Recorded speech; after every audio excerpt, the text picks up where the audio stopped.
Yamdara Yan Satara Drashta Sankasanam Vibhum. The great sage Narada continued, "My dear king, attentively receive from me a mantra which is most auspicious. After accepting it from me, in 7 nights you will be able to see the Lord face to face. Yapadamulam upasricha narendra purve sabaradayo brahmam imam tvitiyam vishrija sadyastadiyam atula narikam mahitvam prabhu bhavan aviparam nachirat upaiti." My dear king, in former days Lord Shiva and other demigods took shelter of the lotus feet of Sankarsha. Thus they immediately got free from the illusion of duality and achieved unequaled and unsurpassed glories in spiritual life. You very soon attain that very same position.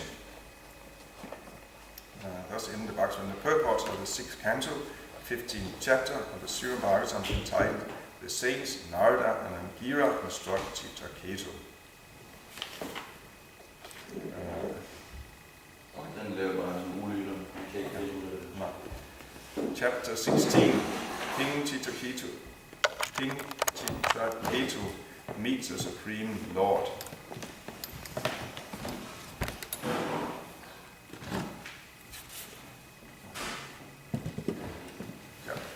So now I still want to sit down, not move anymore during the class.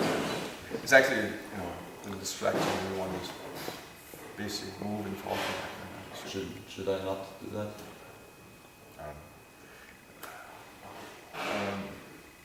But we should be, class means to be concentrated, be there, just be attentive around the class.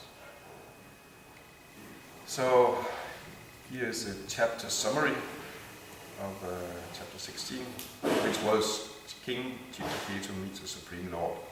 As related in this chapter, Chitraketu was able to talk with his dead son and hear from him the truth of life. When Chitraketu was appeased, the great sage Narada gave him a mantra, and by chanting this mantra, Chitraketu found shelter at the lotus feet of Sankarsha. The living entity is eternal, thus he has neither birth nor death, ahanyate hanyamane sarire. According to the reactions of one's fruitive activities, one takes birth in various species of life among the birds, beasts, trees, human beings, demigods, and so on, thus rotating through various bodies. For a certain period of time, one receives a particular type of body as a son or father in a false relationship. All our relationships in this material world with friends, relatives, or enemies consist of duality, in which one feels happy and distressed on the basis of illusion. The living entity is actually a spiritual soul who is part and parcel of God and has nothing to do with relationships in the world of duality. Therefore Narada Muni advised Chitraketu not to lament for his so-called dead son. After hearing instructions from their dead child, Chitraketu and his wife could understand that all relationships in this material world are causes of misery. The queens who had administered poison to the son of Drishadyuti were very much ashamed. They atoned for the sinful act of killing a child and gave up the aspiration to have sons. Thereafter Narada Muni chanted prayers to Narayan, who exists as Chatuvyuha, and instructed Chitraketu about the Supreme Lord who creates, maintains, and annihilates everything and who is a master of the material nature. After instructing Chitraketu in this way, he returned to Brahmaloka. These instructions about the absolute truth are called the Mahavidya. After being initiated by Narada Muni, King Chitraketu chanted the Mahavidya, and after 1 week he attained the presence of Lord Sankarsha, who was surrounded by the 4 Kumaras. The Lord was nicely dressed in bluish garments with a helmet and ornaments of gold. His face appeared very happy. In the presence of Lord Sankarsha, Chitraketu offered his obeisances and began to offer prayers.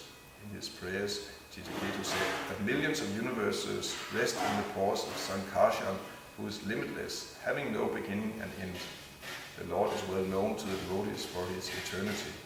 The difference between worshipping the Lord and worshipping the demigods is that the worship of the Lord also becomes eternal, whereas whatever benedictions one can get from the demigods are impermanent. Unless one becomes a devotee, one cannot understand the Supreme Personality of Godhead. After Chitraketu finished his prayers, the unlimited Supreme Lord explained knowledge of himself to Chitraketu. Okay, so here we start text number 1. Sri Badarayani Uvacha Deva Rishi Rajan Samparitam Vipatmadhyam Dasayi Tveti Hovacha Gyatinam Amaso Chatam. Sri Shukadeva Goswami said, "My dear King Pariksit, by his mystic power, the great sage Narada brought the dead son into the vision of all the lamenting relatives and then spoke as follows. Sri Narada Uvacha Jivatman Pasyabhatarang Te Mataram Pitaram Chate Surido Bandavash Tata Shuta Tvat Kritaya Vrisham. Sri Narada Muni said, O living entity, all good fortune unto you. Just see your father and mother, all your friends and relatives overwhelmed with grief because of your passing away. Alevaram Smavisha Shesham Ayu Surita Bukshwa Oganpati Pratan Aditishta Vipasanam. Because you died untimely, the balance of your lifetime still remains. Therefore you may re-enter your body and enjoy the remainder of your life surrounded by your friends and relatives. Accept a royal throne and all the opulences given by your father. Text 4. Jiva Uvacha Jiva Vacha Kasmin Janmani Ami Mayam Pitaraha